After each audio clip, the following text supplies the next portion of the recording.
আজকে আমি আপনাদের সামনে সংক্ষিপ্তভাবে যে বিষয়টি নিয়ে আলোচনা করব তা হচ্ছে কিয়ামতের আলামত সম্পর্কে। কিয়ামতের আলামত সম্পর্কে সংক্ষিপ্তভাবে কোরআন ও সহিহ হাদিস থেকে আলোচনা করার চেষ্টা করব ইনশাআল্লাহ। এ সম্পর্কে আল্লাহ তাআলা পবিত্র কোরআনুল কারীমের মধ্যে বলছেন,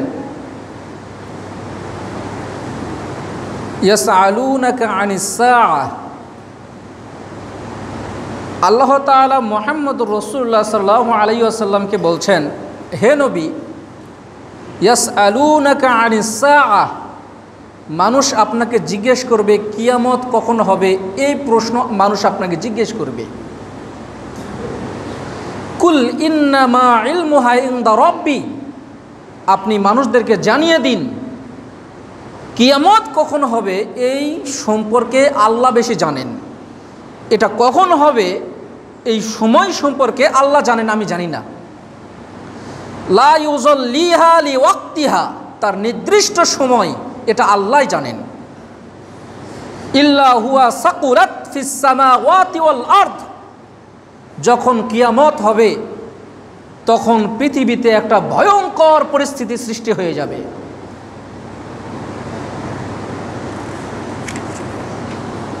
লা তা'তিকুম ইল্লা বাগতা, হঠাৎ একটা ভয়ঙ্কর একটা শব্দ হয়ে যাবে, ভয়ঙ্কর একটা পরিস্থিতির সৃষ্টি হয়ে যাবে। ইয়াসআলুনাকা কাআন্নাকা হাফিয়্যুন আনহা, এরপরেও মানুষ আপনাকে জিজ্ঞেস করবে যে কিয়ামত কখন হবে। কুল ইন্নামা ইলমুহা ইনদা রাব্বি, আপনি মানুষদেরকে বলে দিন এ সম্পর্কে আমি কিছুই জানি না, এ সম্পর্কে আল্লাহ জানেন। ওয়ালাকিন আকসারুন নাসি লা ইয়ালামুন, কিন্তু অধিকাংশ মানুষই এ সম্পর্কে জানে না। তার কারণ কিয়ামতের সময় কখন হবে আল্লাহর নবীকে কাফেররা বারবার জিজ্ঞেস করতো কিয়ামত কখন হবে। আল্লাহ তাআলা বলছেন, ইয়াসআলুকান নাসু আনিস সাআহ, হে নবী, মানুষ আপনাকে জিজ্ঞেস করবে কিয়ামতের সময় সম্পর্কে যে কিয়ামত কখন হবে। কুল ইন্নামা ইলমুহা ইনদাল্লাহ, আপনি তাদেরকে জানিয়ে দিন এই কিয়ামত কখন হবে এই সময় সম্পর্কে আল্লাহ জানেন, আল্লাহর কাছে এই সময় রয়েছে। ওয়ামা ইউদরিকা, আর আপনি এটা কিভাবে জানবেন? আপনি তো জানবেন না, আপনার জানার কথা নন। লাআল্লা সাআতা তাকুনু করিবা, কিয়ামত কখন হবে, কিয়ামতের সময় এটা অতীব নিকটে, হয়তো সেটা খুব কাছে।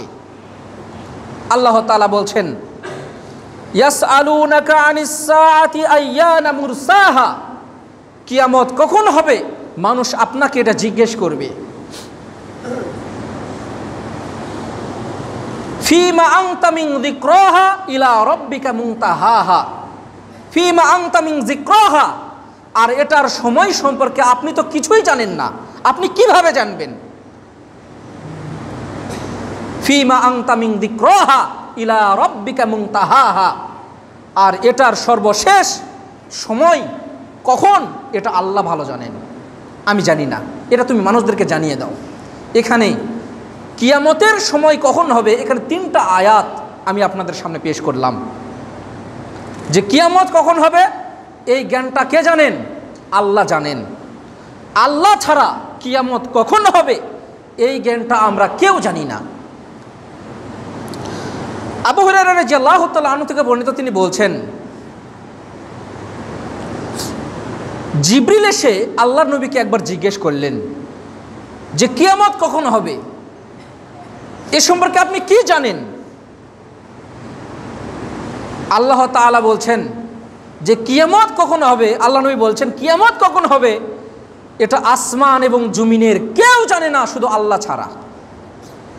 তো জিবরিল আলাইহিস সালাম যখন আল্লাহ নবীকে এসে বললেন যে কিয়ামত কখন হবে, তখন জিবরিল আমিন তখন উত্তর দিলেন, মাল মাসউলু আনহা বিআলামা মিনাস সাইল, যাকে জিজ্ঞেস করা হচ্ছে তিনি যা জানেন, যিনি জিজ্ঞেস করেন তার থেকে বেশি জানেন না।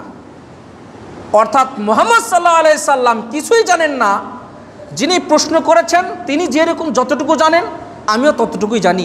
মানে আমি কিয়ামতের সময় কখন কিয়ামত কখনো হবে এটা আমরা জানি না, তবে কিয়ামত হবে শুক্রবারে। আর মানুষ সবচেয়ে বেশি যেদিন ঘুমায়, চাকরিজীবীরা যারা বিভিন্ন কর্মতে যুক্ত রয়েছেন, যখনই ছুটি পান সব থেকে যেই দিন বেশি ঘুমান সেটা হলো শুক্রবারে, ইয়াউমুল জুমআ, শুক্রবারের দিন। অথচ পৃথিবীতে এমন কোনো কিছু নেই, জড় পদার্থ যার জ্ঞান আছে যার জ্ঞান নেই, পশু পাখি গাছপালা লতা ঘাস এই কঙ্কর থেকে শুরু করে এমন কোনো কিছু নেই যারা আল্লাহর তাসবিহ পাঠ করেন এই জুমার দিনে। এই জুমার দিনে বেশি বেশি তাসবিহ পাঠ করা, জুমার সালাতের জন্য প্রস্তুতি গ্রহণ করা, এটা বেশি প্রয়োজন।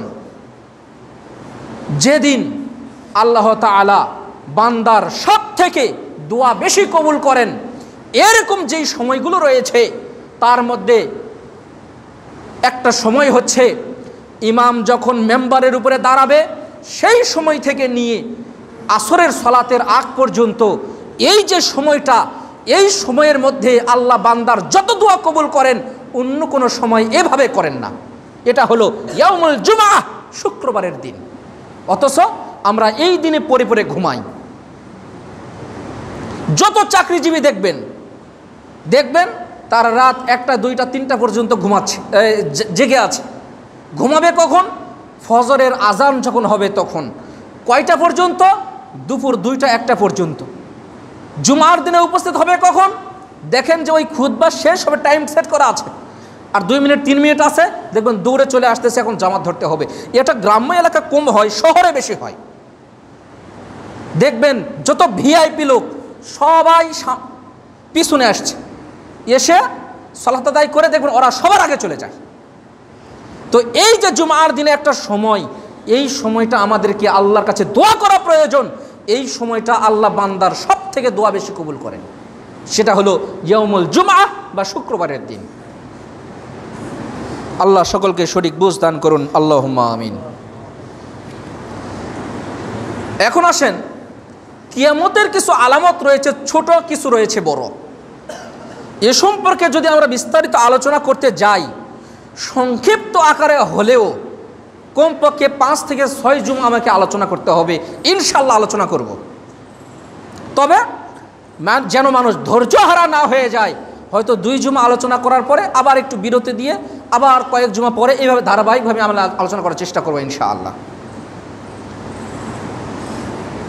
আসেন আমরা প্রথম যে আলামতটা, কিয়ামতের ছোট আলামত, কিছু কিছু এমন আলামত রয়েছে যেগুলো অতিবাহিত হয়ে গিয়েছে, আর কিছু আলামত রয়েছে যেগুলো হয়তো হচ্ছে, সামনে হবে, এরকম কিছু আলামত রয়েছে। 1 নাম্বার, নবী করিম সাল্লাল্লাহু আলাইহি ওয়াসাল্লাম মৃত্যুবরণ।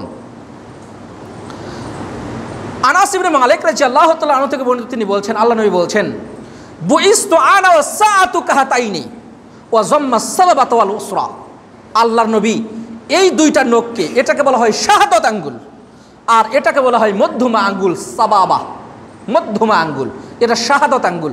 এই 5টা আঙ্গুলের নাম রয়েছে। এটা হচ্ছে ইবহাম, একবারে বয়স্ক আঙ্গুল, এটা হলো শাহাদাত আঙ্গুল। আল্লাহর নবী এইভাবে নখটাকে এইভাবে জড়ো করে দেখালেন, বুইস্তু আনা ওয়াস সাআতু কাহাতাইনি, আমি এবং কিয়ামত এই 2টা আমরা পাশাপাশি এসেছি।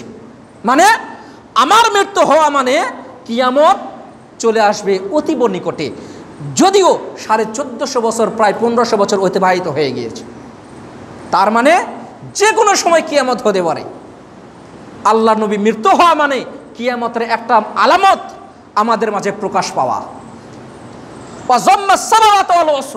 আল্লাহর নবী তার এই শাহাদাত আঙ্গুল এবং মধ্যমা আঙ্গুলকে এইভাবে পাশাপাশি করে আল্লাহ নবী দেখালেন যে কিয়ামত এইভাবে উপস্থিত হয়েছে। আমি যেভাবে এসেছি, আমি দুনিয়া থেকে যখনই চলে যাব, তার মানে কিয়ামত এভাবে পাশাপাশি যে কোনো সময় হতে পারে। 2 নাম্বার, চন্দ্র দ্বিখণ্ডিত হওয়া। আল্লাহ তাআলা বলছেন, ইকতারাবাতিস সাআহ ওয়ানশাক্কাল কমার। ইকতারাবাতিস সাআহ, কিয়ামত নিকটবর্তী হয়ে গিয়েছে, ওয়ানশাক্কাল কমার, এবং চন্দ্র বিভক্ত হয়েছে, মানে অর্ধেক বিভক্ত হয়ে গিয়েছে। মক্কাবাসীরা আল্লাহ নবীকে এসে বললেন, আল্লাহ নবী, আপনি যে নবী, আপনি যে আল্লাহর প্রেরিত রাসূল, আমরা কিভাবে বুঝবো? তো আল্লাহ নবী বললেন, তো কি দেখাইতে হবে? তখন বলছে, আপনি চন্দ্রকে দ্বিখণ্ডিত করে দেখান, মানে ভাগ করে দেখান, তাহলে আমরা বুঝবো যে আপনি আল্লাহর নবী। তখন আল্লাহর নবী আল্লাহর অনুমতি ক্রমে চন্দ্রকে অর্ধেক করে দেখালেন যে এই দেখো আমি আল্লাহর নবী। তার মানে এই আলামতটাও অতিবাহিত হয়ে গিয়েছে। 3 নম্বর, বাইতুল মাকদিস বা ফিলিস্তিন বিজয়। আল্লাহ নবী সাহাবীদেরকে বললেন, সাহাবীরা তোমরা শোনো, তোমরা কিয়ামতের 6টা আলামতকে গণনা করো। তার মধ্যে একটা হচ্ছে যখন বাইতুল মাকদিস যখন বিজয় হয়ে যাবে, তখন মনে করবা যে কিয়ামতের আলামত এটা একটা, মানে কিয়ামতের আগে বাইতুল মাকদিস মুসলমানরা যুদ্ধ করে বিজয় অর্জন করবে। আর সেটাও অতিবাহিত হয়ে গিয়েছে। কিভাবে?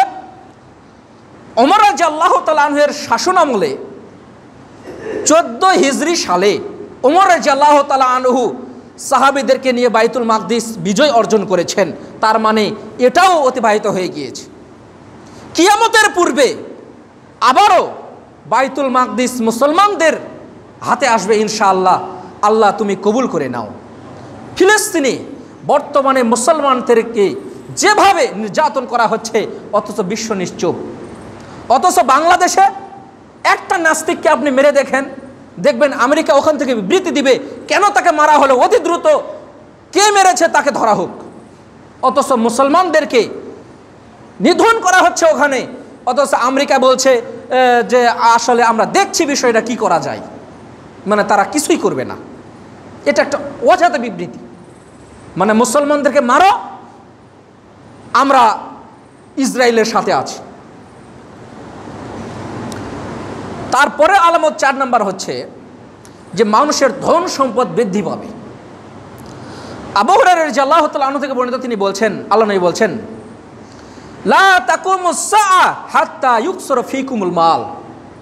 কিয়ামত ততদিন পর্যন্ত হবে না যতদিন পর্যন্ত মানুষের ধন সম্পদ বেশি না হবে।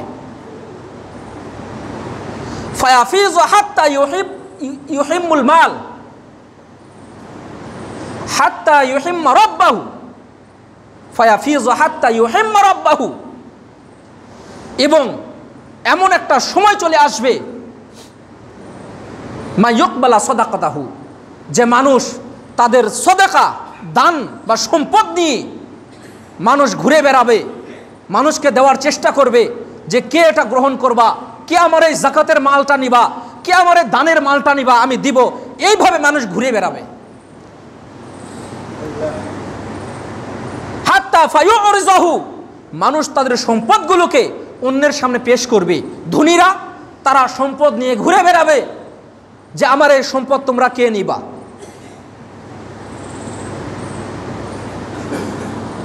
ফায়াকুলুল্লাযী ইয়ারিযুহু আলাইহি লা রাবালি, তখন সাধারণ মানুষ সকলেই তারা বলবে, আজকে আমাদের এই সম্পদ দরকার নেই, তুমি যদি কালকে নিয়ে আসতা বা তুমি যদি কিছু আগে নিয়ে আসতা তাহলে আমি হয়তো নিতাম, আজকে আমার এই সম্পদের দরকার নেই, আমার সম্পদ আছে। এ সম্পর্কে ওমর ইবনে আব্দুল আজিজ এর সময়ে এই আলামতটাও প্রকাশ হয়ে গিয়েছে। কিভাবে? ইয়াকুব ইবনে সুফিয়ান তিনি বলছেন যে আমাদের সময়ে অনেক ধনী মানুষ আমাদের মাঝে সম্পদ নিয়ে আসতো আমাদেরকে দেওয়ার জন্য, কিন্তু আমাদের মাঝে যে লোকজন রয়েছে তারা বলতো আমার এই সম্পদের দরকার নেই, দিয়ে তারা তাদের সম্পদ নিয়ে চলে যেত, মানে এই সম্পদ নেওয়ার কোনো লোক নেই। এই আলামতটা প্রকাশ হয়ে গিয়েছে, আবারও কিয়ামতের আগে এইভাবে প্রকাশ পাবে, দিয়ে হবে কিয়ামত।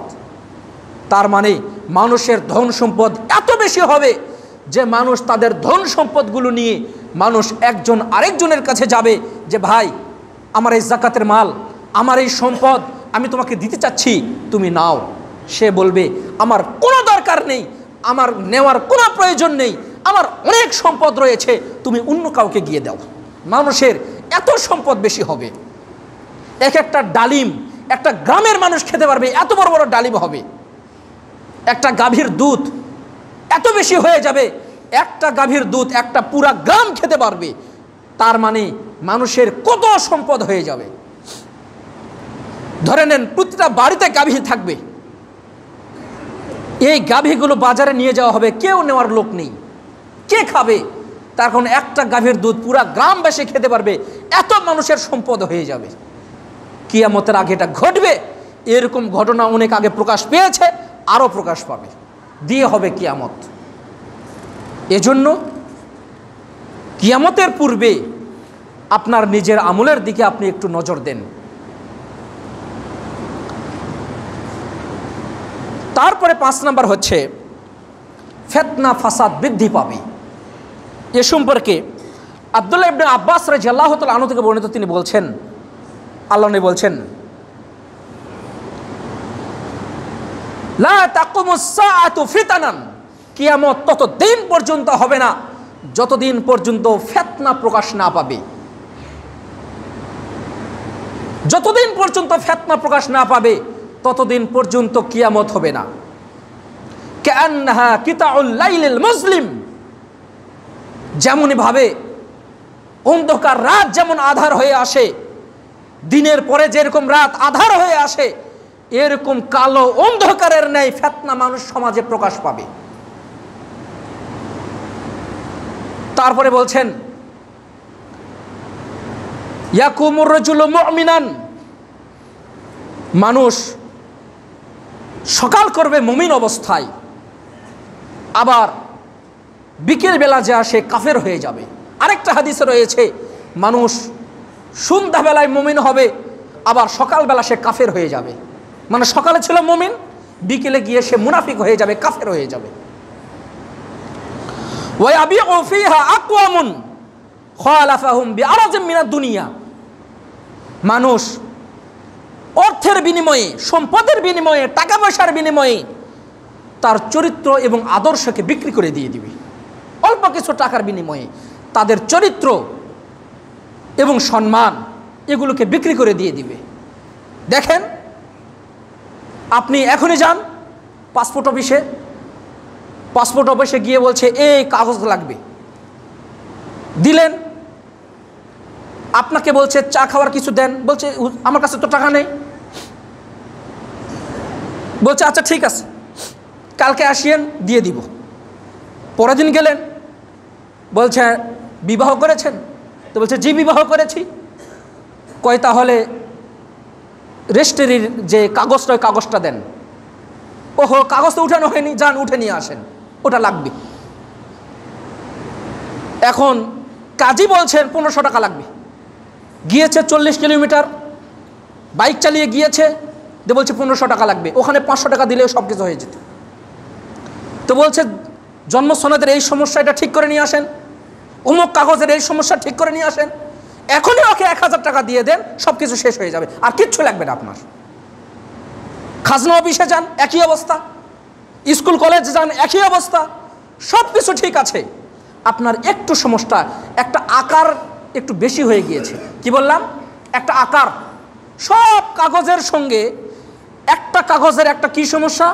একটা আকারের সমস্যা। তো বলছে 1 লাখ টাকা লাগবে, না হলে হবে না। নিরুপায়, সময় আর একদিন, 1 লাখ টাকা দিতে হবে আপনাকে। মানে সবাই শুধু খাওয়ার জন্য বসে আছে। আপনি কাস্টম অফিসে যান, আপনার ওই লাখ টাকা না দিলে আপনার সিগনেচার হবে না। এমন কোনো সেক্টর নেই যেই সেক্টরগুলোতে এইভাবে চোর দুর্নীতিবাজরা এখানে বসে নেই। সবাই শুধু খাওয়ার জন্য বসে আছে। আপনি তদন্ত করেন, আপনি যান, আপনি যারা কাজ করতে যান, এমন কোনো মানুষ নেই যে আপনার কাজ করতে যান। যান খাজনা অফিসে যান, আপনার এই সমস্যা, এই কাগজ নিয়ে আসেন, এটা হবে না, অমুকটা নিয়ে আসেন, এখনই টাকা দেন, সব মাফ হয়ে যাবে। দুর্নীতিতে সব চ্যাম্পিয়ন, সব কিছু ভরে গিয়েছে অবস্থা। এজন্য আপনারা দেখে শুনে আপনারা আপনাদের প্রতিনিধি নির্বাচন করবেন। কে কোন দলের আপনারা সেটা দেখবেন না। ভালো মানুষকে, আপনি ভালো মানুষটাকে বাছাই করেন, সেটা যে কেউ হতে পারে।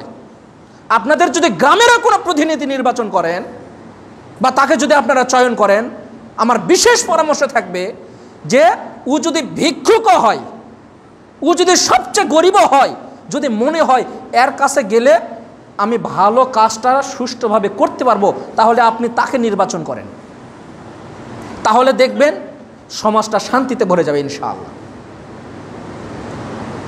প্রধান যিনি, তিনি চাচ্ছেন যে সবাই যেন ভালো হয়, কিন্তু আমরা সবাই চোর দুর্নীতিতে ভরে গেছি। কি যে অবস্থা, আল্লাহ ভালো জানে। কিয়ামত অতীব নিকটে, আপনি যত দিন যাবে কিয়ামত মনে করেন চলে আসছে। কিয়ামত ততদিন পর্যন্ত হবে না, তিনজন মানুষ যতদিন পর্যন্ত আল্লাহকে ডাকার মতো থাকবে, তিনজন মানুষ আল্লাহকে যতদিন পর্যন্ত ডাকার মতো থাকবে ততদিন কিয়ামত হবে না ইনশাআল্লাহ। কিন্তু হবে, কিন্তু কি হবে, কিয়ামত হবে।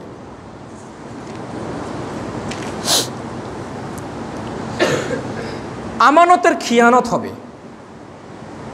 আবু হুরায়রা রাদিয়াল্লাহু তাআলা আনহু থেকে বর্ণিত, তিনি বলছেন, আল্লাহ নবী বলছেন, আল্লাহ নবী কিছু আলোচনা করছেন, এমন সময় একজন সাহাবী প্রশ্ন করলেন, গ্রাম্য একজন লোক, তিনি আল্লাহ নবীকে জিজ্ঞেস করলেন, আল্লাহ নবী কিয়ামত কখন হবে? আল্লাহ নবী কোনো কথার উত্তর দিলেন না। তো কিছু সাহাবী বলছেন আল্লাহ নবী মনে হয় কথাটা শোনেননি, আবার কিছু সাহাবী বলছেন যে তোমার এই প্রশ্নটা মনে হয় আল্লাহ নবীর পছন্দ হয়নি। তখন কিছুক্ষণ পরে আল্লাহর নবী তখন উত্তর দিলেন, কোন সাহাবী, কোন সেই ব্যক্তি যে আমাকে জিজ্ঞেস করলো কিয়ামত কখন হবে? তখন ওই গ্রাম্য লোকটি বললেন, আমি। তখন আল্লাহ নবী বললেন, শোনো, ইজা সুইয়াতিল আমানাতু ফান্তাজির সাআহ, তুমি কিয়ামতের অপেক্ষা করো ততদিন পর্যন্ত, যতদিন পর্যন্ত মানুষ আমানত রক্ষা করবে ততদিন কিয়ামত হবে না। যেদিন আমানতের খিয়ানত মানুষ শুরু করে দিবে সেদিন কিয়ামত শুরু হয়ে যাবে। তখন সাহাবীরা জিজ্ঞেস করলেন, কিভাবে আমানতের খিয়ানত করা হবে? তখন আল্লাহ নবী উত্তর দিলেন, ইজা উসনিদাল আমরু ইলা গায়রি আহলিহা ফান্তাজিরিস সাআহ, শুনে রাখো, যখন তোমরা তোমাদের নেতা নির্বাচন করবা, এমন নেতা যেই নেতা আমানতের খিয়ানত করে, শুনে রাখো এটা হলো কিয়ামতের আলামত। ইজা উসনিদাল আমরু, আমরু মানে নেতা, আমরু মানে কি? আরবি শব্দ, নেতা, প্রতিনিধি, দায়িত্বশীল। যেদিন আপনি আমানতের খিয়ানতকারী এরকম কোন নেতাকে যখন আপনি নির্বাচন করবেন, ফান্তাজিরিস সাআহ, তখন তুমি কিয়ামতের জন্য অপেক্ষা করো। তার মানে কিয়ামত কখন হবে? যখন আমানত মানুষ রক্ষা করবে না। আপনাকে দায়িত্ব দেওয়া হয়েছে যে জিনিসটা, সেটা যতদিন পর্যন্ত সুষ্ঠুভাবে করা হবে কিয়ামত হবে না। যেদিন আমানতের খিয়ানত করা হবে, শুনে রাখো কিয়ামতের একটা আলামত প্রকাশ পেল। এখন দেখেন, আপনি যে কোনো সেক্টরে যান, টাকা ছাড়া কোনো কাজ হবে না। আপনি কোন দল করেন, আপনার মাথা থেকে ঝেড়ে ফেলে দেন। আপনি কোন সংগঠন করেন, আপনি মাথা থেকে ঝেড়ে ফেলে দেন। আপনি কাকে নেতা হিসেবে মানেন, আপনি মাথা থেকে ঝেড়ে ফেলে দেন। আপনি বলেন যে আমার নেতা সেই নেতা যিনি আমানতকে রক্ষা করেন, তার মানে আমার নেতা ভালো। আপনি আপনার নেতাকে মাথায় নিয়ে আসেন আর আপনি বলেন আমার নেতা ভালো না খারাপ। আপনিও চুরি করেন, নেতাও চুরি করে, তাহলে তো আপনার নেতাকে খারাপ বলবেন না, বলবেন? তাহলে আপনি বলবেন না। শুনে রাখেন, যদি অন্ধভক্তি করেন তাহলে কিয়ামতের জন্য অপেক্ষা করেন। আপনি সেই লোক যার দ্বারাতে কিয়ামতের আলামত প্রকাশ পাচ্ছে, যার কারণে কিয়ামতের আলামতগুলো প্রকাশ পাচ্ছে। আমরা আমার সেই নেতাকে পিছনে যাই যেই নেতা আমাকে 2 টাকা দেয়। আপনি শুধু একটা সিগারেটের জন্য নেতার পিছে পিছে ঘোরেন, আপনি শুধু একটা চায়ের জন্য নেতার পিছে পিছে ঘোরেন, অথচ সময়ের সময় কেউ আর কথা বলে না। নেতা বলতে পারে না যে তোমার টাকা লাগবে, নেতা আরেকজনকে বলাই যে ভাই বোঝেনি তো, 2-4 জনকে টাকা দিতে হয়, মানে ওখানেও আপনাকেও টাকা দিতে হবে, আপনিও জানেন, তারপরেও আপনি তাকেই নেতা মানছেন। কে নেতা হবে এটা আমার কোনো যায় আসে না, তবে নেতা যেন আমানতদারিতা হয় এটা আমরা চাই না। আচ্ছা, আপনি কি চান যে দেশে দুর্নীতি হোক? আপনি কি চান আমার নেতা দেশের টাকা মেরে খাক? আপনি কি চান? বলেন। আচ্ছা, দেশের টাকা মারে খাচ্ছে, ওটা কি দেশের টাকা? ওটা আপনার টাকা, ওটা আপনার টাকা, আপনারই ট্যাক্সের টাকা। ওই যে স্কুলের প্রধান শিক্ষক যিনি দুর্নীতি করেন, উনি আপনার টাকা থেকেই বেতন পান। ওই যে হাই স্কুলের হেডমাস্টার, প্রাইমারির হেডমাস্টার, দাখিলের হেডমাস্টার, সুপার, উনি আপনার টাকা থেকেই বেতন পান, অথচ দুর্নীতিবাজ। আপনি কিছুই বলেন না, অথচ আপনিও ওখানে অংশীদার। কিয়ামতের জন্য অপেক্ষা করুন, তার কারণ আমানতের খেয়ানত যেদিন হবে সেই দিন মনে করেন কিয়ামতের জন্য অপেক্ষা করুন। এটা কিয়ামতের আলামত, আল্লাহ নবী বলছেন। আল্লাহ সকলকে সঠিক বুঝ দান করুন, আল্লাহুম্মা আমিন।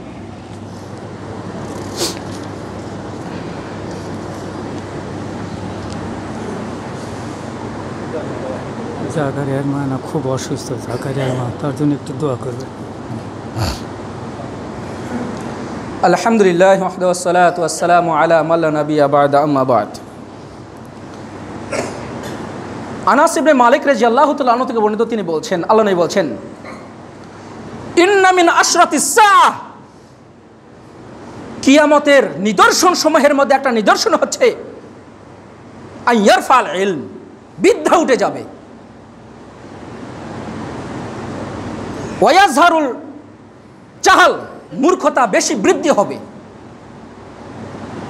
ওয়ায়াসবুতাল জাহাল, মূর্খতা বৃদ্ধি হবে, মূর্খ মানুষের সংখ্যা বেশি হবে।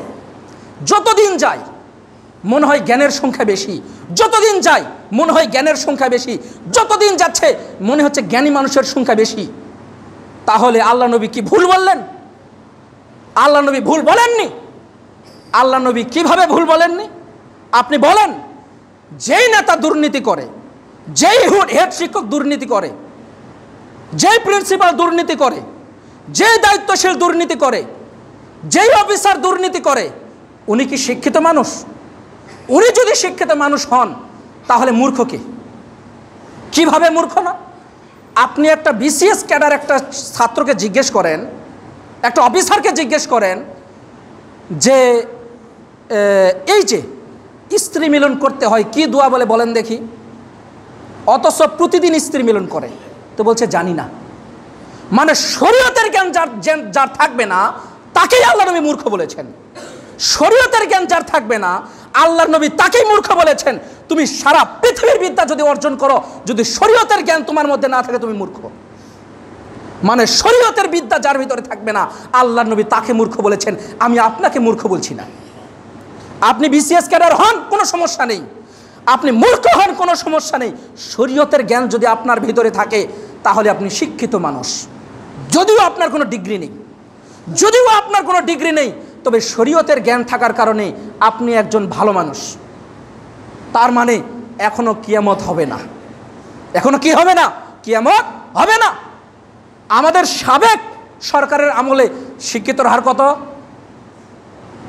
95%, 99%, 97%। তবে এখন বর্তমানে কতগুলো ফেলের হার দেখেন, তদন্ত করেন। ফেল করতে করতে জীবন শেষ। এমনও তদন্ত পাওয়া যাচ্ছে স্কুলে একদিনও উপস্থিত হয় না, পরীক্ষার দিন যে উপস্থিত হয়েছে, তো ফেল যাবে না, যাবে কি? ও তো আসে অন্যদিকে, একদিনও লেখাপড়া করতে আসে না। তার মানে শিক্ষা অর্জন, কোনো শিক্ষা অর্জন নিষেধ নেই, তবে শরীয়তের জ্ঞান যখন আপনার ভিতর থেকে উঠে যাবে কিয়ামতের জন্য অপেক্ষা করেন। এটাই হচ্ছে কিয়ামতের আলামত। কথাটা বুঝতে পেরেছেন? আপনি সন্তানকে কোথায় পড়াবেন এটা আপনার দায়িত্ব। এটা আপনি বলেন, শেখান, পড়াশোনা করান, কোনো সমস্যা নেই। সন্তানকে শরীয়তের জ্ঞানটা দেন, কোন পক্ষে যেন কোরআনটা সহিভাবে পড়তে পারে। হাদিস কিছু কিছু যেগুলো দোয়া, যেগুলো দুরূদ, নামাজ কালাম, সিয়াম, হজ কিভাবে কি করতে হয় এই জ্ঞানটা তাকে দেন, তাহলে ইনশাআল্লাহ সে শরীয়তের জ্ঞানটা পাবে। আব্দুল্লাহ ইবনে ওমর রাদিয়াল্লাহু তাআলা আনহু থেকে বর্ণিত, তিনি বলছেন, আল্লাহ নবী বলছেন, ইন্নাল্লাহা লা ইয়াকবিজুল ইলমা, নিশ্চয়ই আল্লাহ ইলমকে উঠিয়ে নেবেন না, বিদ্যা শিক্ষা এটাকে আল্লাহ তাআলা উঠিয়ে নেবেন না উপরে। ওয়ালাকিন ইয়াকবিজুল ইলমা বিকবজিল উলামা, তবে আল্লাহ তাআলা ইলমকে উঠিয়ে নেবেন কিভাবে? আলেমের মৃত্যুবরণ করার মাধ্যমে। আলেমের মৃত্যুবরণ হওয়া মানে ইলমকে আল্লাহ তাআলা উঠিয়ে নেবেন। তারপরে বলছেন, হাত্তা ইযা লাম ইয়াবকি আলিমান, যখন আলিমের মৃত্যু হতে হতে যখন আর আলিম থাকবে না, আলিম যখন শেষ হয়ে যাবে, মানুষ তখন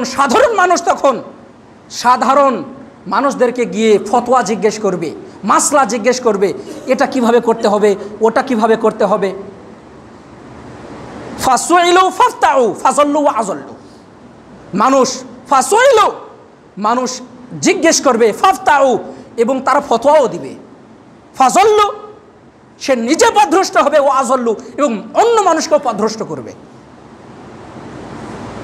সাধারণ মানুষ জিজ্ঞেস করবে সাধারণ মানুষকে গিয়ে যে ভাই এটা কিভাবে করতে হবে, আলিম মৃত্যুবরণ করে যাবে।